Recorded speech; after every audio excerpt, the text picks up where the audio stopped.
HJ news की report. ज़्यादा जानकारी के लिए इस चैनल को सब्सक्राइब कर लीजिए। अमेरिका के टेनेसी में एक घर के अंदर कारपेट के नीचे सालों से यूसुफ दफन था। एक दिन जब एक शख्स ने उसे खोला तो कई कीमती पुरानी चीजें और महत्वपूर्ण सामान बाहर निकले। ये है पूरा मामला।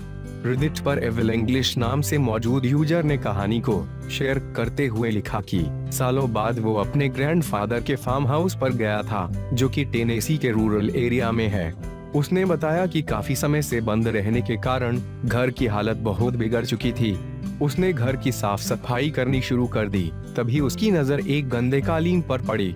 उसने सफाई करने के लिए जैसे ही कालीन को उठाया, उसे एक ब्लॉक दिखाई दिया जो कि ईंट पत्थर से बना हुआ था। पहले तो उसे समझ में नहीं आ रहा था कि वो क्या था और उसे क्यों बनाया गया था, लेकिन उसने जैसे ही उस कैप को हटाया, उसे एक कॉम्बिनेशन वाला सीक्रेट सेफ दिखा। कई बार प्रयास करने के बाद खुली सेफ। एविल इंग्लिश ने बताया कि उसने उसे खोलने की बहुत कोशिश की, लेकिन वो लॉक को खोलने में कामयाब नहीं हो सका। इसके बाद उसने कई ताला खोलने वालों को बुलाया, लेकिन कोई भी उसे खोल नहीं पाया। उसने बताया कि करीब 7 से 8 दिन बीत गए, लेकिन वे सेफ नहीं खुल सका।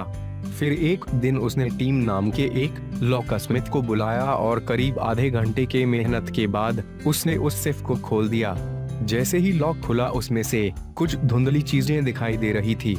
हालांकि ये पता नहीं चल पा रहा था कि वो चीजें क्या है। इसके बाद एविल इंग्लिश ने एक एक सामान बाहर निकालना शुरू कर दिया। पहले उसमें से कुछ सिक्के और महत्वपूर्ण पेपर निकले, फिर एक के बाद एक और कई सामान निकले।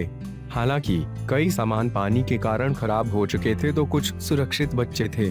एविल इंग्लिश ने बताया कि कागज वाले जितने सामान थे लगभग सभी खराब हो चुके थे, लेकिन पुराने जमाने के सिक्के, जेवरात, चांदी की प्लेट और कई सिक्के सुरक्षित बचे थे।